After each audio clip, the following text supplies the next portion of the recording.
চলুন একটি নিম্নবিত্ত সুখী মানুষের গল্প শোনাই। একবার একজন পর্যটক মেক্সিকোতে ঘুরতে গিয়ে সমুদ্রের ধারে জেলেদের মাছ ধরতে দেখে খুশি হলেন। তিনি কাছে গিয়ে জিজ্ঞেস করলেন, আপনারা প্রতিদিন কতক্ষণ মাছ ধরেন? জেলেরা হাসি দিয়ে বলল, অনেক সময় না, কম সময়েই ধরি। তাহলে আরও বেশি সময় ধরে মাছ ধরেন না কেন? পর্যটক আবার জানতে চাইলেন। আমরা যতটুকু মাছ ধরি তাতেই আমাদের কাজ চলে যায়, জেলেরা খুব সহজভাবে বলল। পর্যটক অবাক হয়ে জিজ্ঞেস করলেন, তাহলে বাকি সময় কি করেন?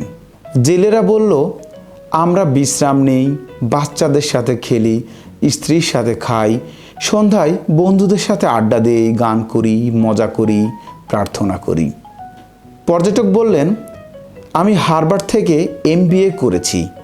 আপনাদের একটা উপায় বলি, যদি আপনারা বেশি সময় মাছ ধরেন, বেশি মাছ বিক্রি করে বড় নৌকা কিনতে পারবেন। তারপর জেলেরা জিজ্ঞেস করল।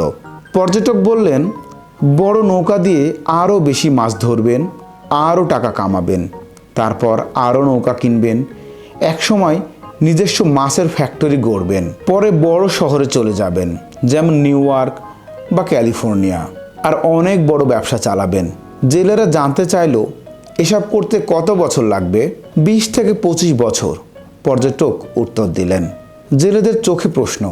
তারপর পর্যটক বললেন, তারপর অবসরে যাবেন, গ্রামে ফিরে এসে সমুদ্রের ধারে ঘুমাবেন, বাচ্চাদের সাথে খেলবেন, স্ত্রীর সাথে খাবেন, বন্ধুদের সাথে আড্ডা দেবেন এবং প্রার্থনা করবেন। সব শুনে জেলেরা হেসে বলল, এটাই তো আমরা এখন করি। তাহলে 20 থেকে 25 বছরের এই পরিশ্রমের মানেটা কি?